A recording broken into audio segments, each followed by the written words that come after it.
hablamos de la hipersensibilidad tipo 1. Hablábamos que la hipersensibilidad tipo 1 tiene una respuesta temprana y una respuesta tardía. Que la respuesta tardía prácticamente se da, pues, entre comillas, al principio, que es cuando la respuesta ocurre casi, puede ser generalmente hasta 3 horas después de la exposición inicial, hasta 12 a 24 horas después de la exposición. Por eso se habla de respuesta tardía, pero sin embargo sigue siendo rápida. Recuerden que inicialmente se hace una inmunoglobulina que no es de memoria, después pasa a ser una inmunoglobulina que es de memoria, y que esa inmunoglobulina que es de memoria hace que la respuesta, que la inmunoglobulina hace que la respuesta sea mucho más rápida. Eso es lo que tienen que tener en cuenta.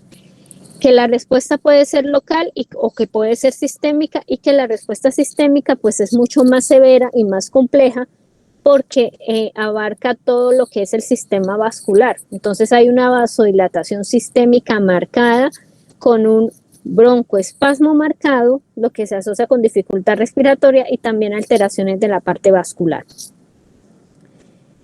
Ahora vamos a hablar de la tipo 2. La tipo 2, recuerden que yo les decía en la clase anterior y les mostraba en el cuadro que la tipo 2 generalmente las personas no tienen, o sea, tuvieron el antecedente previo de la exposición a un agente patógeno. Y que esa exposición al agente patógeno generalmente puede ser 1 o 2 semanas después, hace que forme anticuerpos, y que cuando nuestras células inflamatorias hacen el recorrido, identifican esos segmentos como anómalos, muy similares a los segmentos que ellos identificaron inicialmente, y empiezan la formación de anticuerpos. De esas hace parte varios grupos de enfermedades, como están la anemia hemolítica, ese es uno. 2, la cardiopatía reumática, que les decía que es como la más representativa de este grupo de enfermedades. Y también está el síndrome de Gutt-Pasteur. El síndrome de Gutt-Pasteur hay que hacer el diagnóstico diferencial con panarteritis nodosa. El Gutt-Pasteur es una enfermedad autoinmunitaria, igual que el lupus, pero es mucho más agresiva. Tiene afinidad, de todas las enfermedades autoinmunitarias, es la única que tiene afinidad por el hombre, o sea, más afinidad por el hombre que las otras. Por lo menos, cuando a un niño le da lupus eritematoso sistémico, es tan severo que a veces le produce la muerte en 6 meses, porque ellos de una vez de entrada debutan, como es tan severo, debutan de una vez con daño renal y daño pulmonar. Entonces, es mucho más agresivo la respuesta inmunológica. En cambio, las mujeres tendemos a hacer procesos crónicos de estas enfermedades. Gutt-Pasteur prefiere más hombres que mujeres.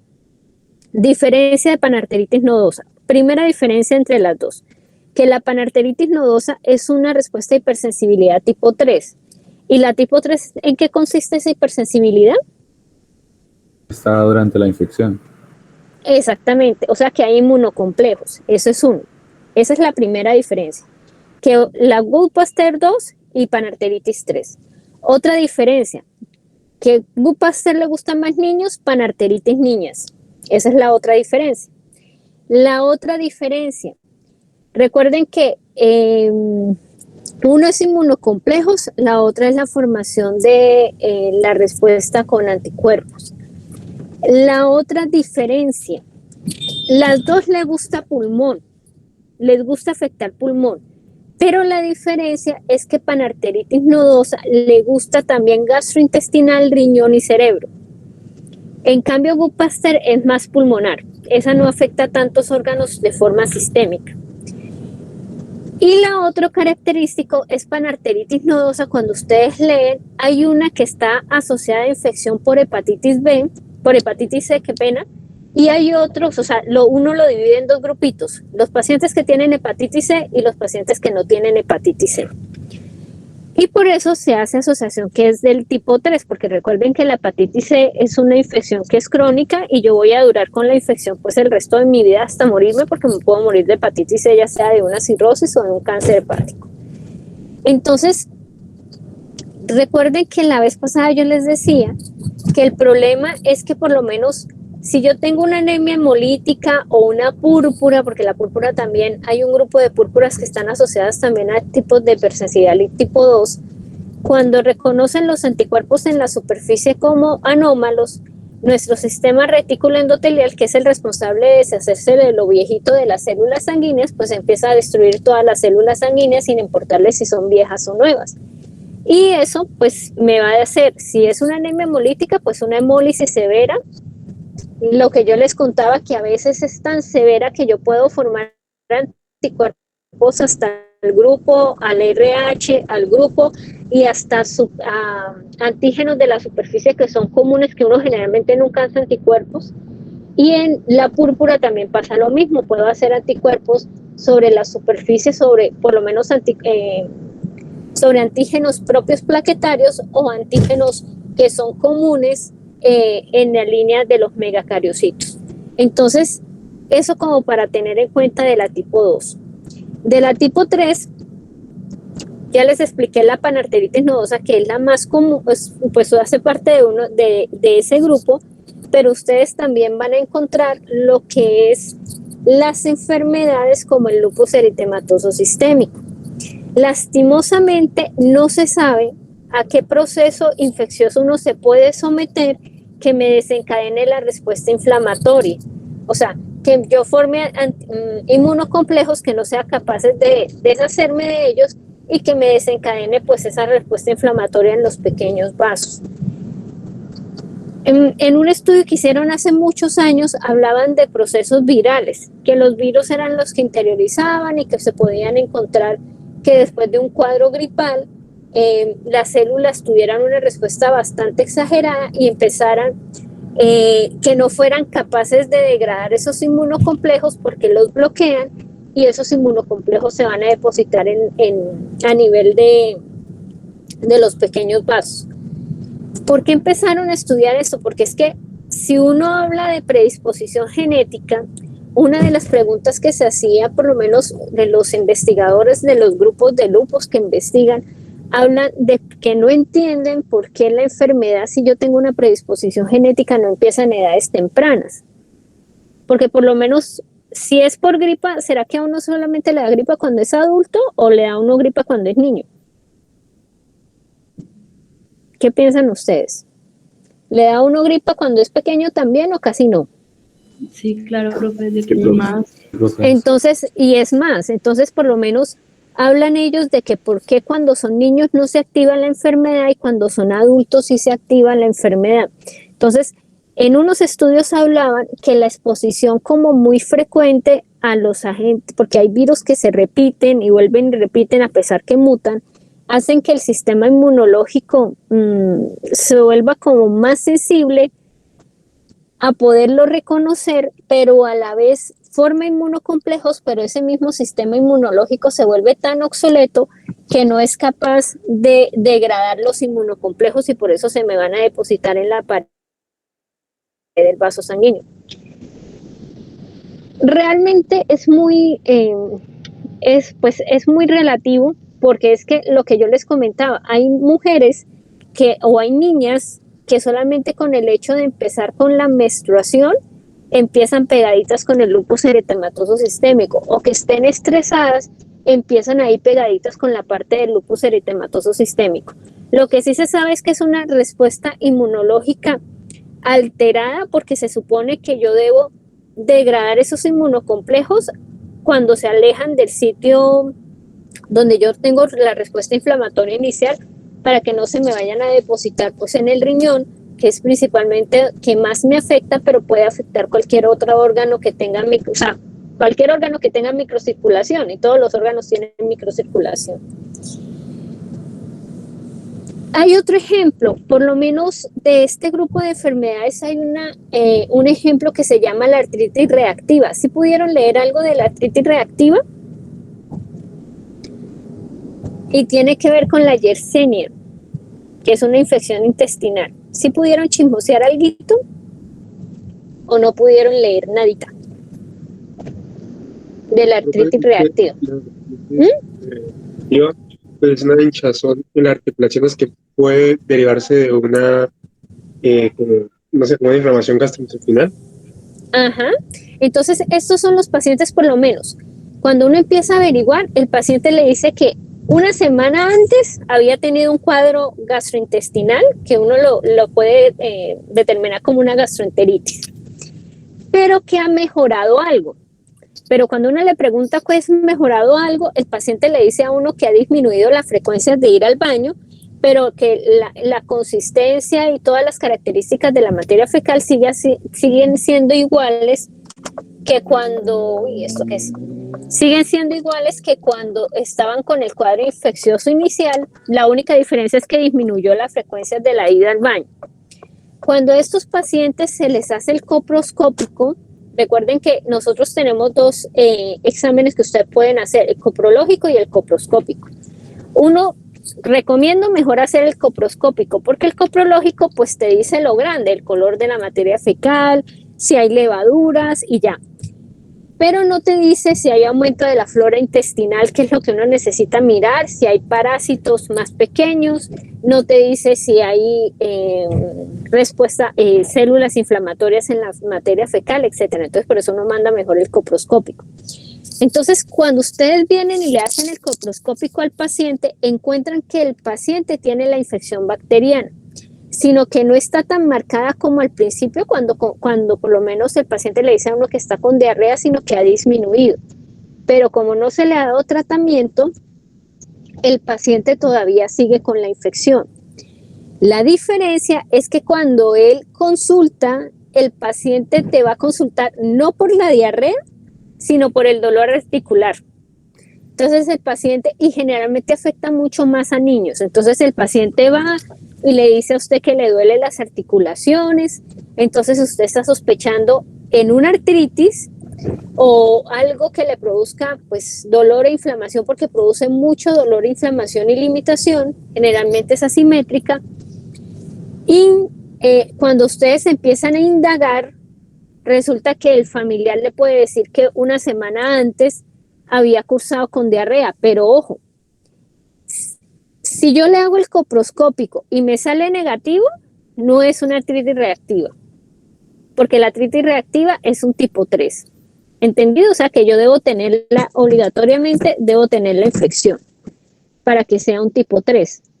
Si ustedes me dicen que el coproscópico es negativo, entonces ya no sería una de inmunocomplejo, sino sería una enfermedad de anticuerpos, que tocaría mirar qué tipo de enfermedad de anticuerpos está haciendo el paciente, que puede ser una fiebre reumática por el dolor articular.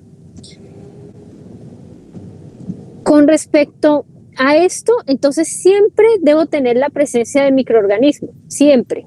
O sea, la tipo 3, siempre microorganismo, y el organismo no es capaz de deshacerse de la parte del inmunocomplejo. Generalmente pueden ser parásitos, pueden ser bacterias. Lo que más lo producen en ocasiones son los virus, que son que no, o sea, por lo menos como el virus de la hepatitis C, que yo puedo tener el virus de la hepatitis C y es una enfermedad activa que no se me va a quitar y que puedo durar yo con ese virus hasta que me produzca el cáncer hepático o la cirrosis, o a veces el paciente se muere otra cosa menos de la hepatitis C. Esa es la condición. El siguiente grupo, que era lo que hablábamos, que era la tipo 4, que es la respuesta celular, donde intervienen los linfocitos, principalmente TH1 y TH2. ¿Por qué es una respuesta un poquito lenta? Porque en esta respuesta depende mucho de la activación de las células. Recuerden que las respuestas de la humoral, pues cuando yo tengo memoria se empieza a hacer mucho más rápido. En cambio, la parte de celular es un poquito más lenta. Entonces yo empiezo a hacer memoria de todo el proceso. Y de aquí que yo haga todo el proceso de activación, principalmente de la parte del macrófago, porque el macrófago es una de las células que más intervienen formando granulomas. Entonces eso me va a permitir una respuesta pues mucho más lenta. No sé si ustedes recuerdan cuando leyeron, está la parte de la prueba de tuberculina que hace parte de este grupo. Entonces, uno hace, para poder mirar si el paciente tiene la infección activa. Chicos, me esperan un momentico que mi hijo me está llamando, no sé para qué. Ya, no me vayan a colgar, por favor. Ah, no, ya me colgó, ya voy llegando a la casa. Resulta que la prueba de tuberculina es una prueba que uno hace para determinar si el paciente tiene qué enfermedad. La misma prueba lo dice. ¿Para qué yo hago la prueba de tuberculina? Tuberculosis. Tuberculosis.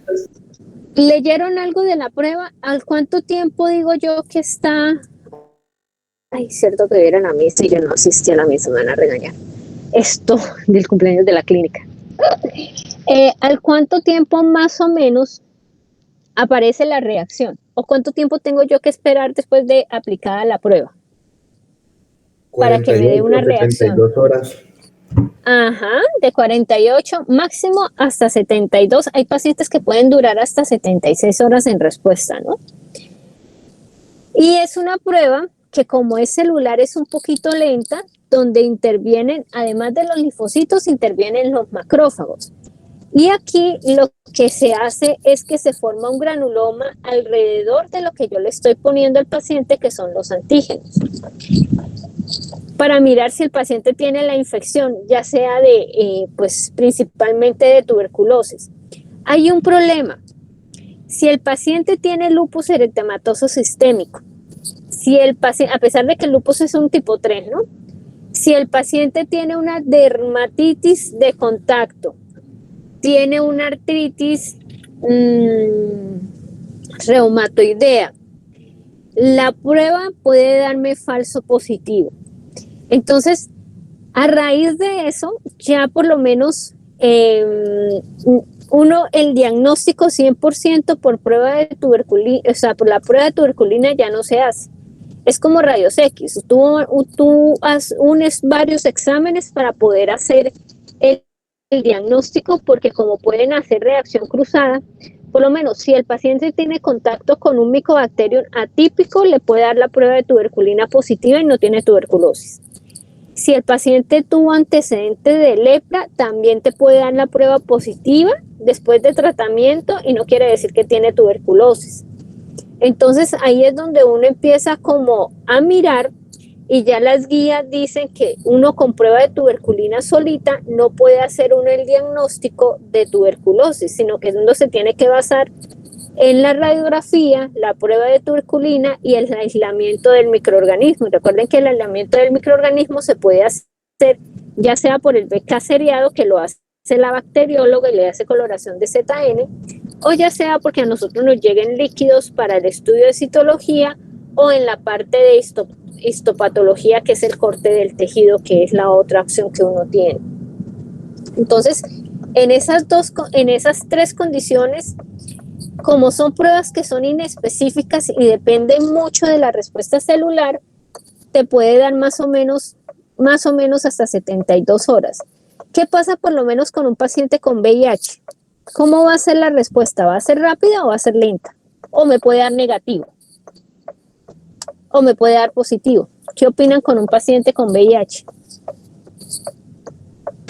Va a ser una respuesta lenta, pero depende del estadio del VIH. Si es SIDA, será negativo. Sí. ¿Y sería negativo confirmado o sería un falso negativo? Falso negativo. Falso negativo. Ahí es donde uno, y el problema es que ¿cuál población tiene más tuberculosis? Lastimosamente. La de escasos recursos. No. Paciente SIDA. Los pacientes VIH. Exactamente. Lastimosamente, porque recuerden que ellos, como tienen una respuesta inmunológica celular pobre, son más susceptibles a microorganismos, principalmente al Mycobacterium, asociado también a hongos y a virus.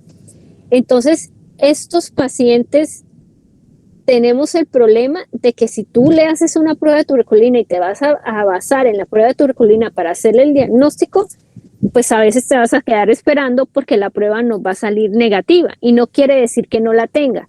Por eso es que las guías cambiaron y dijeron no, nos toca es quitar la prueba de tuberculina porque eso depende de la respuesta celular y nos toca empezar a unir esa prueba con otras muestras, con otros exámenes diagnósticos, con otros exámenes o pruebas diagnósticas para poder dar un diagnóstico pues más exacto y sobre todo pues el aislamiento del microorganismo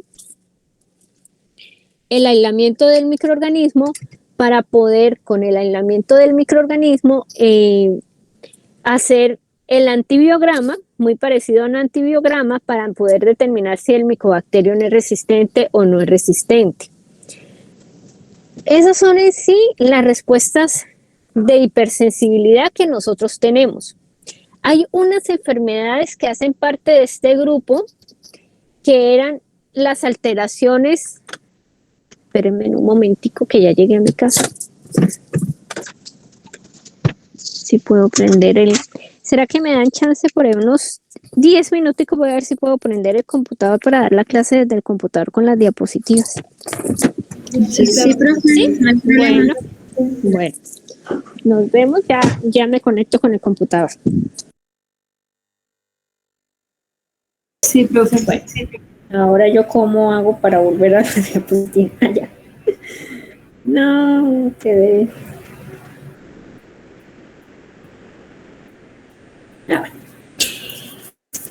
Yo me había adelantado y se me olvidó decirles que si hay una enfermedad de las de tipo 2, que es muy común que ustedes encuentren, que es la miastemia gravis.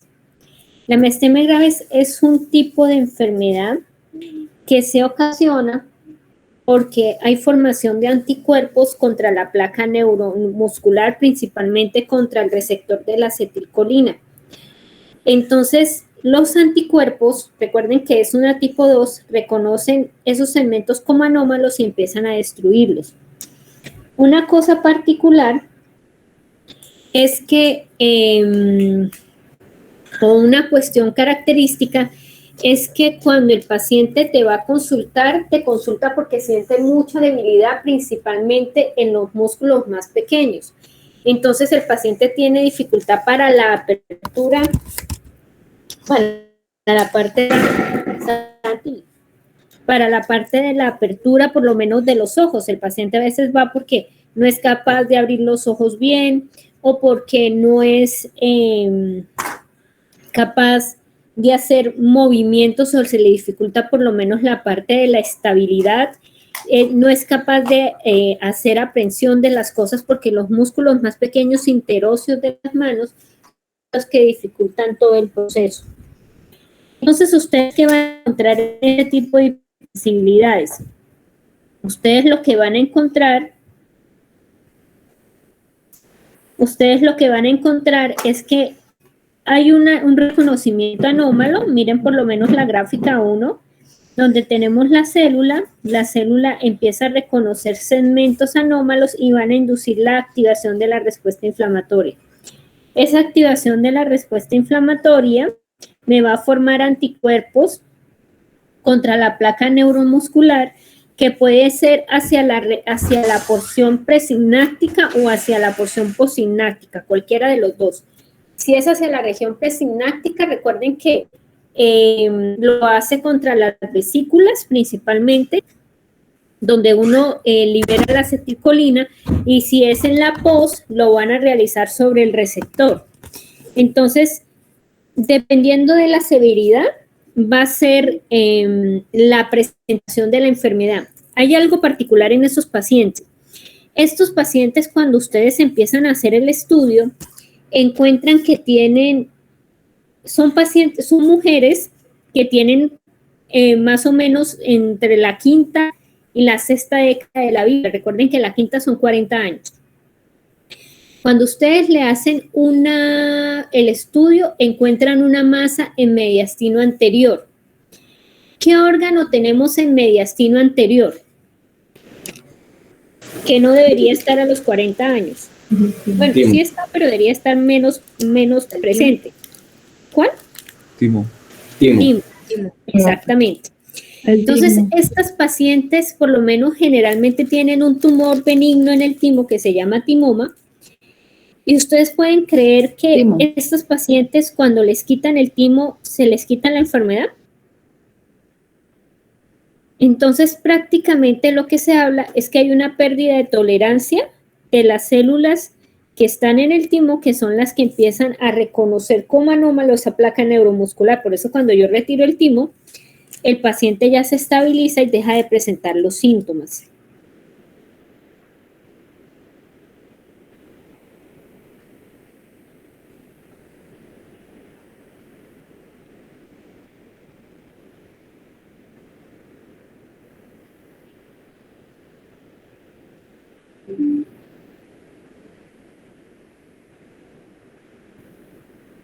Ya habíamos hablado de la anemia hemolítica autoinmunitaria, de la púrpura trombocitopénica idiopática, del pénfigo vulgar. Este sí es importante. Este pénfigo vulgar, uno hace anticuerpos contra los desmosomas.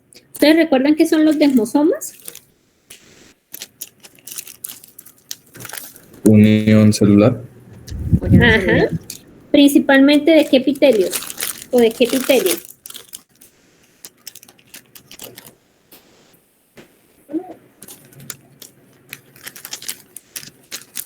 Principalmente del epitelio escamoso. Entonces, como ustedes no tienen uniones celulares, entonces las células escamosas se abren, o sea, se sueltan y empiezan a aparecer vesículas intraepidérmicas porque las células se sueltan. Como es epitelio escamoso, ¿dónde tenemos epitelio escamoso normalmente? ¿O en qué parte tenemos epitelio escamoso? En la piel. La piel. Piel. ¿Qué otro? ¿Será que en la boca tengo epitelio escamoso? Sí, señora. En la boca. ¿El esófago tenemos epitelio escamoso? Sí, profe. Sí, señora. La vagina también. ¿Ano tenemos epitelio escamoso? Sí, señor. ¿Uretra? ¿Porción distal tenemos epitelio escamoso o no? También. Ujú. Entonces, como se pierden las uniones de los, principalmente del epitelio escamoso y se sueltan células, aparecen vesículas en todas estas estructuras que acabamos de nombrar, o sea, en piel, en esófago, en vagina, en el tercio distal de la uretra y en el ano. Si usted tiene una vejiga y por ahí pasa por lo menos la comida, ¿qué puede pasar cuando pasa la comida, que es algo que es duro o que es carrasposo? Me puede romper esa vejiga. Y si me rompe la vejiga, se pierde la integridad de las mucosas y van a permitir que los microorganismos entren, principalmente en la parte anal, principalmente en el tercio distal de la vejiga, tercio distal de la uretra, qué pena. En la parte de la vagina, si es niña, en la parte del tercio distal de la uretra peniana, si es niño, en la cavidad oral y en la piel. Entonces, estos niños, porque a veces son niños asociados a procesos infecciosos posterior, generalmente hace el pénfigo, pero como se pierde la integridad de la piel, entonces asociado hacen procesos infecciosos. El manejo es bastante complicado. Es muy, muy complicado. A veces hay que inmunosuprimirlos para tratar de que el mismo sistema inmunológico de atacar las uniones intracelulares para poderle dar integridad a las, sobre todo a las mucosas de revestimiento. Tenemos otro grupo que son las vasculitis por ANCA, igualito. Recuerden que la vasculitis vasculitis por ANCA es que yo genero anticuerpos contra los gránulos de los neutrófilos y eso me va a desencadenar que los neutrófilos se desgranulen y me va a desencadenar una respuesta inflamatoria y todo esto va a ocurrir en los vasos sanguíneos. El síndrome de Goodpasteur, que ya lo hablamos, que le gusta mucho lo que es pulmón y riñón. La fiebre reumática, que también la tratamos en la clase anterior, y la que acabamos de hablar, que es la miastenia gravis contra el receptor de acetilcolina. Profe, una preguntita, qué pena. Profe, ¿usted se encuentra pasando las diapositivas? Sí, señora. Es que a nosotros todavía nos sale que estás en la hipersensibilidad mediada por por el tipo 2. ¿Por anticuerpos? Sí, Espérame, señora. ya te... Supuestamente dice que yo ya estoy pasando. Profe, es que creo que es como en el PowerPoint y cuando tú lo mandaste a presentar, Espérame. no nos salió así como presentación. Ahora sí se cambió. ¿Ahora sí se cambió? Sí, profe. Sí, profe. A mí no me deja cambiarla. A mí no me deja cambiarla. Estamos en un cuadro. Ujú.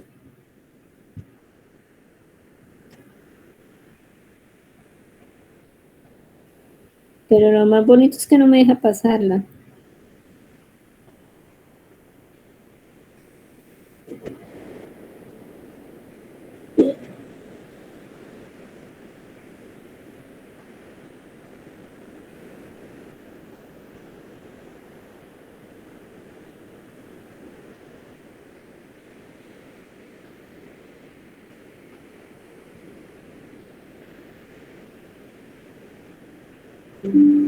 ¿Ahí lo ven?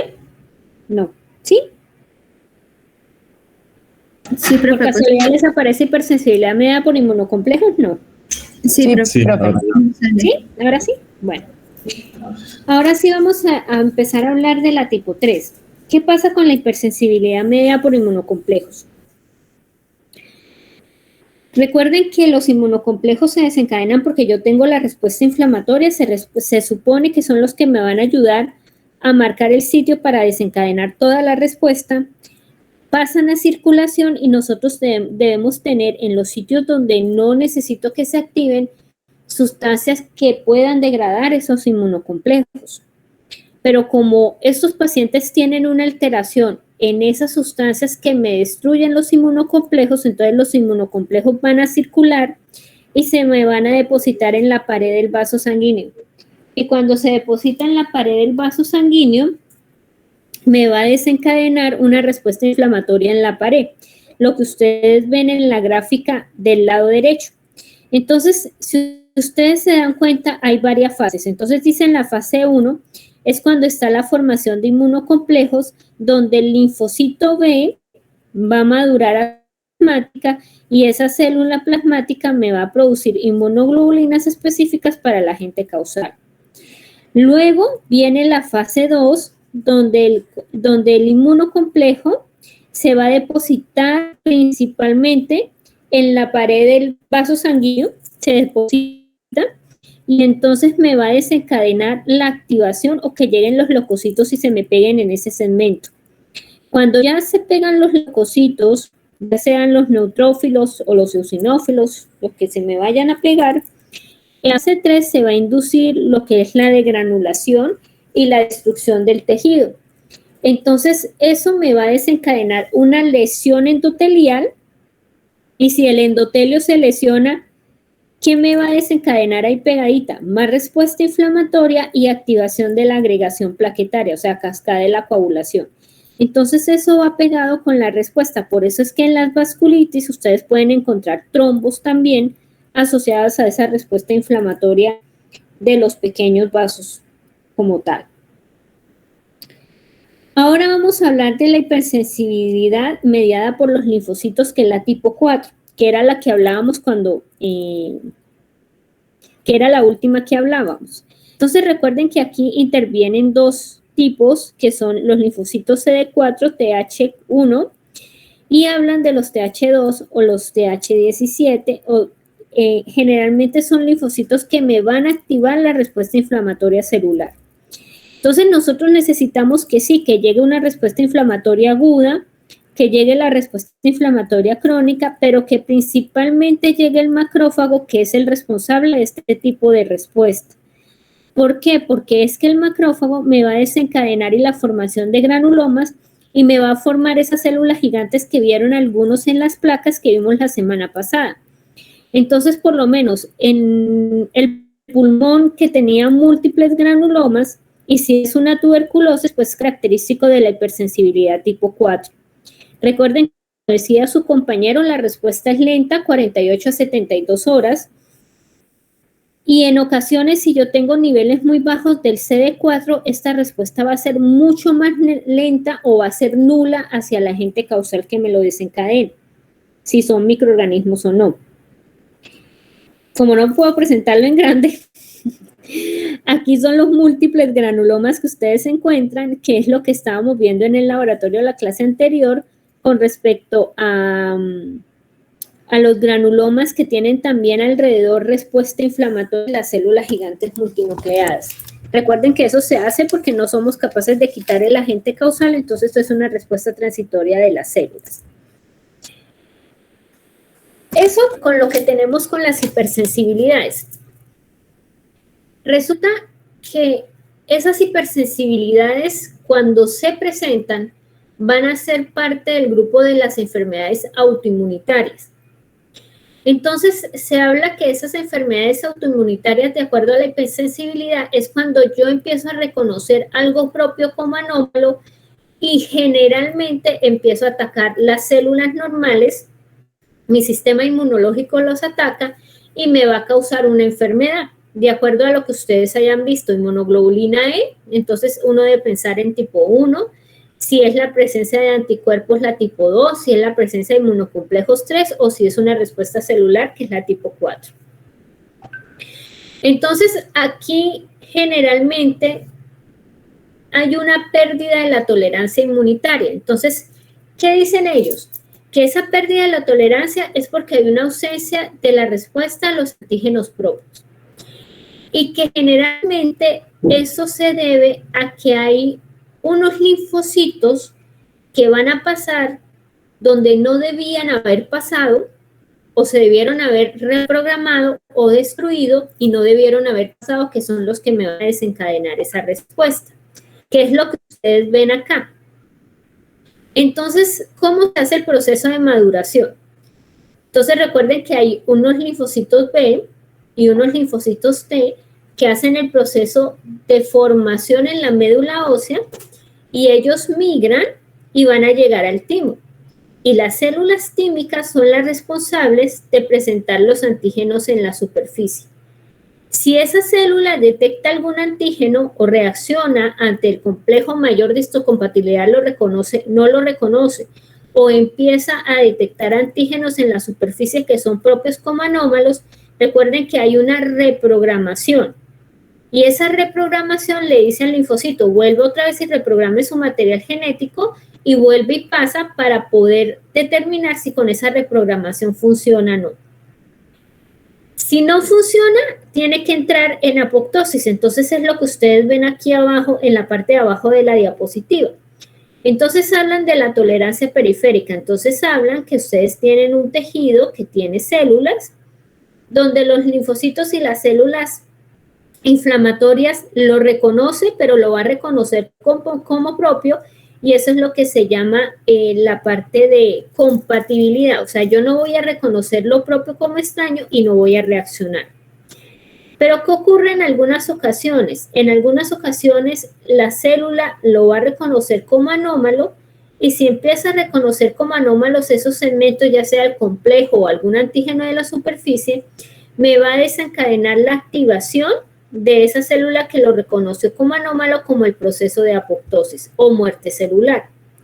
Esto es lo que normalmente debe ocurrir en la parte periférica, o sea, cuando yo hago el proceso de maduración de los linfocitos T. Pero resulta que en ocasiones la célula pierde esa capacidad de tomar la decisión de destruirla, y en lugar de permitir lucharse, le permite pasar con esos errores, de tal manera que cuando se expone a un agente causal que tenga antígenos en la superficie que sean muy similares, pues el paciente va a perder esa tolerancia y va a empezar a atacarlo como anómalo y va a desencadenar las enfermedades que son autoinmunitarias. Entonces, hablan de los mecanismos de autoinmunidad, de las enfermedades de la autoinmunidad, y hablan de que se originan por una combinación de la herencia de genes susceptibles que causa la pérdida de tolerancia y favorece la activación de linfocitos autorreactivos. Entonces, si ustedes se dan cuenta, ahí es cuando uno empieza a mirar, y si revisan todo el contexto, es 100% heredable y que nosotros perdemos esa tolerancia en algún momento. El problema es que no sabemos cuándo nosotros podemos perder esa tolerancia. O sea, yo puedo saber que tengo la susceptibilidad, porque cuando ustedes me hacen mi historia clínica, entonces yo le digo, no, mi mamá sufre de lupus, mi tía hizo lupus, pongámosle que una tía hizo Gut Pasteur, el otro tío hizo una anemia hemolítica. Entonces, con todos esos antecedentes, nosotros ya sabemos que ella va a tener un patrón de herencia susceptible a ser una enfermedad autoinmunitaria. El problema es que, como les venía contando, no sabemos qué es lo que hace que se me active esa susceptibilidad. Porque por gripa, a mí me da gripa todo el tiempo, o sea, desde chiquito nos da gripa. Entonces, ¿por qué no se activó la segunda vez que me expuse al virus y por qué sí se está activando a los 40 años, por lo menos? O por qué el paciente después de un cuadro viral me hizo una anemia hemolítica, no sabemos. O sea, ¿cómo hizo que eso perdiera esa tolerancia y desencadenara esa respuesta inflamatoria? Ese es el gran problema y por eso es tan complicado darle tratamiento a estas enfermedades, porque como no sabemos cuál es exactamente cómo se me activa la enfermedad, el agente etiológico activa la enfermedad, pues nosotros solamente nos basamos en tratar los síntomas. Entonces, si está activa y le está afectando el riñón, pues tengo que dejar de formar inmunocomplejos. Y la forma de formar inmunocomplejos, ¿cómo es? ¿Cómo es la única forma que yo tengo para dejar de formar inmunocomplejos? Inmunosuprimir. ¿Cuál es? Inmunosuprimir. ¿Cuál es la única forma que yo deje de atacar lo propio como extraño? Inmunosuprimir. Y si yo inmunosuprimo, le doy susceptibilidad a que ingrese ¿qué? Patógeno. Cualquier organismo patógeno. Exactamente. Entonces, por eso estos pacientes son susceptibles a cualquier proceso infeccioso. Este es el ejemplo que ustedes tienen del lupus eritematoso sistémico, que hay una susceptibilidad genética, pero eso va a favorecer a que se pierda la tolerancia tanto de los linfocitos B como T. Y eso va a hacer que se me formen los inmunocomplejos que se van a depositar y son los responsables de desencadenar la respuesta inflamatoria. ¿Cuál es el problema de todas estas enfermedades? El problema de estas enfermedades es que el diagnóstico no se hace con la patología convencional, o sea, con la hematoxilina eosina. Si yo quiero saber si hay anticuerpos contra los desmosomas, debo ver depósito de anticuerpos en donde están los desmosomas, sería en el epitelio escamoso, donde me está mostrando el depósito. Entonces ahí yo sí digo que es por lo menos un pénfigo vulgar, que es un tipo 2. Por lo menos aquí ustedes están viendo la inmunofluorescencia de un riñón, donde lo más verde fosforescente es el depósito de inmunoglobulina en la pared o de inmunocomplejos en la pared del glomérulo. Entonces, eso es indicativo de que hay una lesión activa en ese riñón. Por lo menos aquí en Cúcuta es bastante difícil. En Bogotá no era tan difícil porque en Bogotá, en el militar, nosotros hacíamos de una vez la inmunofluorescencia.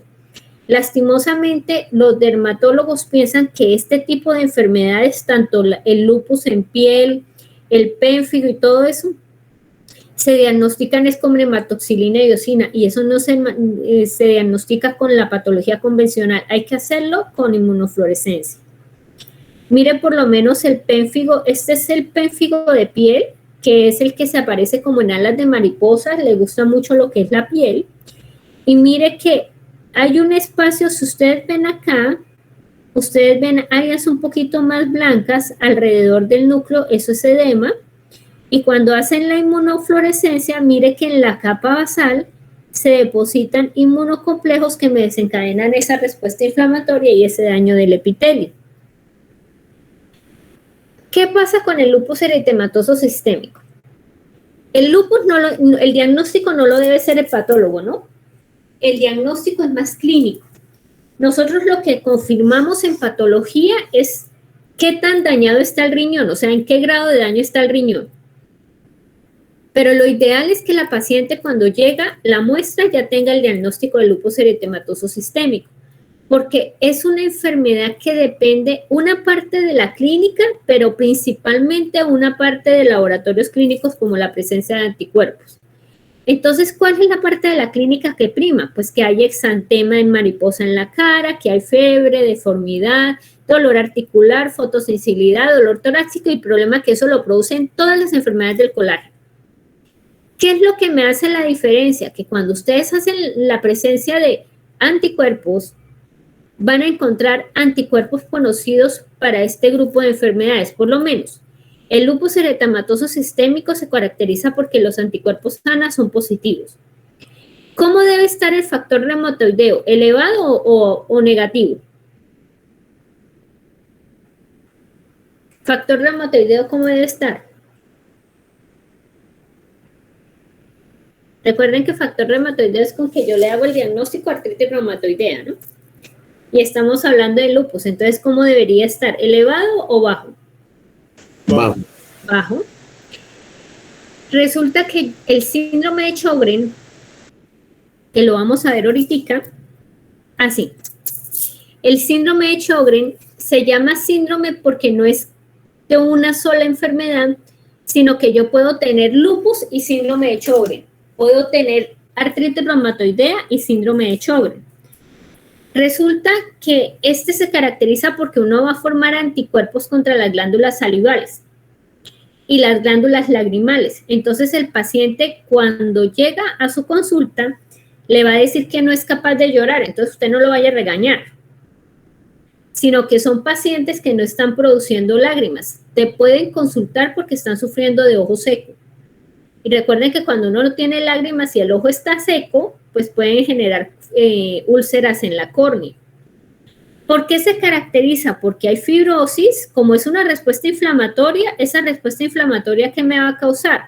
Pues fibrosis y más inflamación, porque yo estoy atacando los anticuerpos, principalmente los anticuerpos RHO, que son unos anticuerpos ribonucleicos, entonces voy a atacar toda la célula porque tengo que destruir el núcleo y el retículo endoplasmático. ¿Cómo es la clínica? Mire, la señora tiene una pelotica en el cuello, pero no la vayan a confundir con la tiroides porque está mucho más lateral, la tiroides es más hacia la línea media. Y si ustedes recuerdan, todos estos punticos azules no deben existir en una glándula salival. Se parece mucho a esa, ¿se acuerdan de esa tiroides que les mostré que es puro infiltrado inflamatorio? Así se ve en ocasiones la glándula salival cuando me desencadena la respuesta inflamatoria. Hay otra enfermedad que es severa. Severa es porque generalmente cuando afecta sistema de conducción, cuando afecta músculo cardíaco, hay pérdida de esa conducción. Entonces, la esclerodermia, igual que las otras, no se sabe qué la desencadena. Se habla que es una alteración de la respuesta porque la esclerodermia se caracteriza porque el fibroblasto me va a producir más tejido conectivo de lo normal. Entonces tienen dos teorías. Una teoría dice que el macrófago, que es responsable de frenar al fibroblasto y remodelar el tejido conectivo que está poniendo, pues el macrófago no es capaz de frenarlo y no es capaz de remodelarlo porque va a ser lo que va a provocar que el colágeno aumente mucho en los órganos, en las estructuras adyacentes. Si es en un corazón que tengo ese depósito, recuerden que eso me va a romper el sistema de conducción y me va a hacer marcapasos. Por eso los pacientes con esclerodermia pueden morir de una arritmia cardíaca. Si es en la piel, en el tubo digestivo, en los riñones, el corazón o en el músculo o en el pulmón, se va a generar fibrosis que altera la motilidad, sobre todo el tubo digestivo y la movilidad del corazón. Y hay un síndrome que aparece que se llama el síndrome de Krebs, que el síndrome de Krebs se caracteriza por calcinosis, síndrome de Raynaud, esclerodactilia, telangiectasia, y el síndrome de Raynaud, que es un vasoespasmo bastante severo, donde las manos se van a tornar como violáceas, como si tuviera mucho frío. La patogenia no se sabe, entonces mire, por lo menos ellos acá dicen, sabemos que el que está alterado es el fibroblasto, pero no sabemos por qué se altera. No sabemos si es que tengo los linfocitos activos que me liberan citoquinas y va a inducir la producción de fibroblasto alrededor del vaso sanguíneo, o no sé si es que el macrófago no es capaz de bloquearlos y por eso me produce mucho colágeno alrededor del vaso sanguíneo y esto me va a llevar, o es lo que parece por lo menos como la fibrosis. Entonces, estos pacientes, si afecta el músculo cardíaco, van a tener marcapasos externos. Si afecta el intestino, va a alterar la motilidad y pueden tener cuadros de obstrucción intestinal o cuadros de isquemia intestinal. Entonces, eso sí lo tienen que tener en cuenta.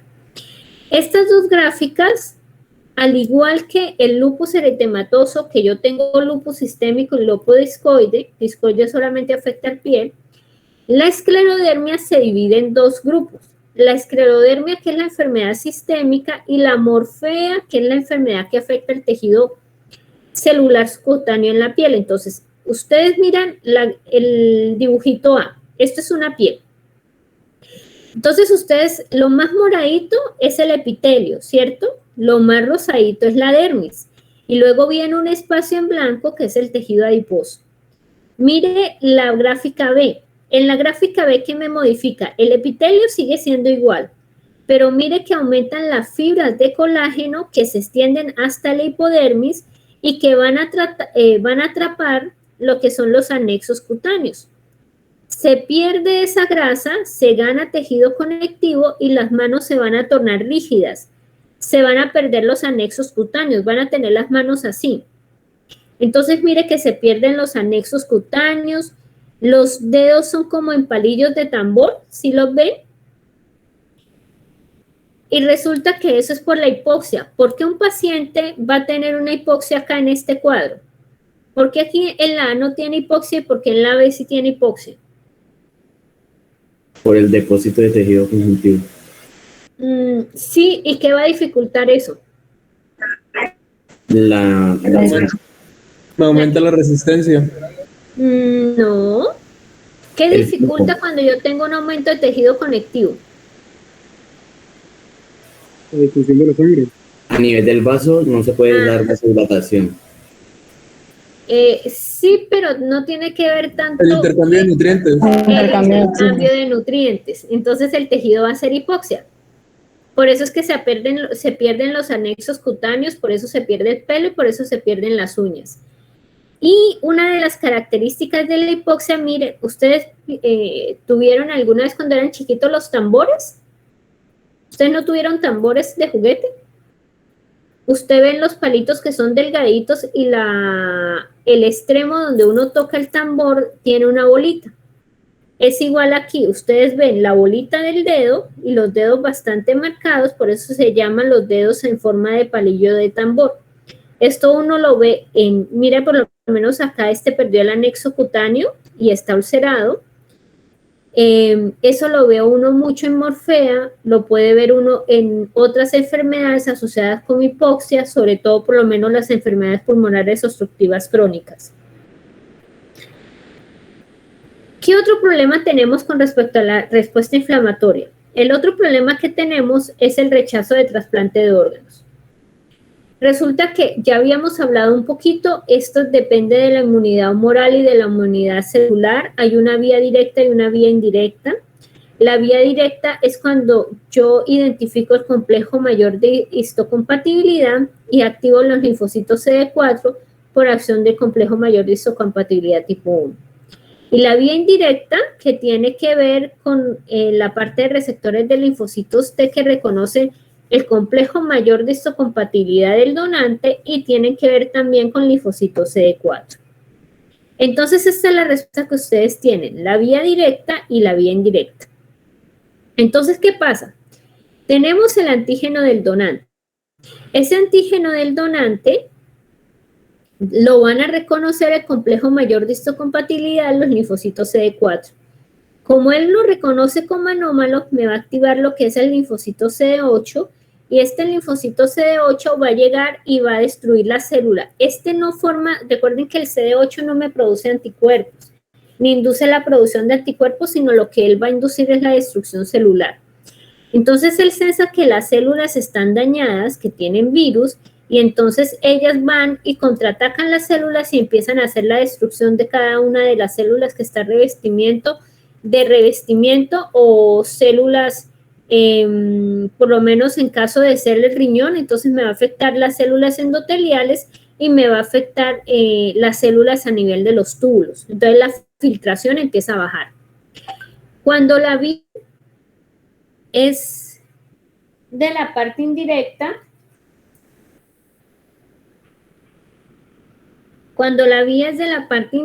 entonces la célula reconoce los antígenos, va a intervenir el CD4, pero resulta que aquí yo voy a activar el linfocito B. Y si ustedes se dan cuenta, aquí ya no va a intervenir tanto la parte celular, sino que empiezan a intervenir los inmunocomplejos que se me van a depositar en la pared del vaso sanguíneo y me va a desencadenar una respuesta inflamatoria. Eso es lo que ustedes encuentran en ese segmento.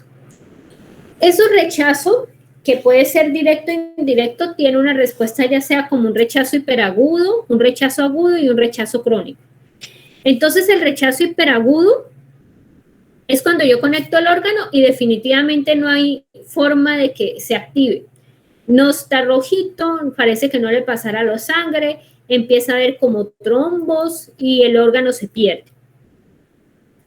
El rechazo agudo aparece pocos días después, generalmente tiene una respuesta celular, hay una respuesta inflamatoria y no interviene todavía la respuesta humoral. ¿Por qué? Porque la primera respuesta, nuestra primera línea de defensa inicial es la parte celular.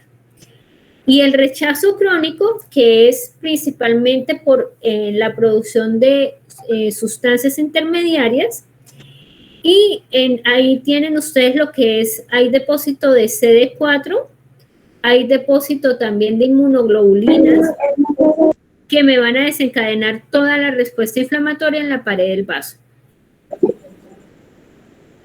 Y el rechazo crónico, que aparece casi de 4 a 6 meses, y ustedes van a encontrar cambios vasculares y van a encontrar destrucción del tejido. Hay otra enfermedad que está asociada con alteraciones inmunológicas, que es la amiloidosis. La amiloidosis se puede dividir en 2 grupos. La amiloidosis puede estar asociada a alguna patología crónica porque empezamos a producir inmunoglobulinas anómalas y estas se me van a depositar. Entre estas patologías crónicas está la tuberculosis y está la tuberculosis y tenemos una amiloidosis que se da porque con el tiempo el paciente empieza a producir inmunoglobulinas anómalas. Esa amiloidosis, de acuerdo al grado de depósito de proteínas anómalas, tienen diferentes grados y dependiendo de la cadena alterada también se clasifica. Es tan severa que esas proteínas se pueden depositar en el corazón y producen alteraciones del sistema de conducción, igual que la sarcoidosis. ¿Se acuerdan que los granulomas yo les dije que se podían acumular en el miocardio? Entonces producen alteraciones del sistema de conducción. Entonces la amiloidosis es el plegamiento anormal de proteínas, se da por un aumento en la producción de proteínas y uno puede tener 2 tipos, proteínas mal plegadas o proteínas mutantes como tal. Eso es para que vean qué efecto hay: amiloidosis sistémica, amiloidosis localizada. La sistémica ustedes la pueden encontrar en tuberculosis, bronquiolitis, osteomielitis, o sea, todos los procesos crónicos. El sitio donde uno más encuentra amiloidosis, pero es que para ustedes les queda complicado sacar la muestra, es en la lengua. Cuando uno hace necropsia, si está sospechando de una amiloidosis, uno debe sacarle corte de la lengua. Y en la lengua, uno casi, cuando encuentra mucho depósito en la lengua, encuentra uno en el corazón y en los otros órganos el depósito del amiloide. El amiloide, o sea, las proteínas mal plegadas, se ven con una coloración especial que se llama rojo Congo. Y ese rojo Congo, cuando se pone refligente el espejo, da una coloración verde manzana, que ustedes lo ven acá, que es brillante y es indicativo del depósito de proteínas que está ocurriendo. En sí, en general, este es el capítulo de hipersensibilidades. Falta de este capítulo el VIH, que ese sí lo vemos el miércoles porque ya son las 9 de la mañana, de las 9 de la noche, para que descansen. Entonces, muchas gracias, chicos. Qué pena haberles cambiado el horario, pero es que mi hijo está enfermo. Hoy me puso a dar clase aquí al lado de él, ya quedó dormido. Se volvió a enfermar y entonces está todo consentido. Y esta mañana no me puedo esperar a que llegara la nana, entonces fue imposible porque esta mañana se estaba con mucho vómito. Entonces, muchas gracias por haberme permitido cambiar la clase. y nos vemos mañana en laboratorio, porfa. No se les olvide mañana en laboratorio a las... Ay, tengo que escribirle a la nana, se me olvidó decirle que mañana llegará temprano. Nos vemos a más tardar a las 6:15 de la mañana para el primer grupo y el segundo grupo de 6:15 a... De 6:15 a 7:15 y el otro de 7:15 a 8:15. ¿Oyeron? Nos vemos mañana y muchas gracias. Que pasen buena noche, que descansen. Listo, igualmente. Chao, chao. Gracias. Gracias.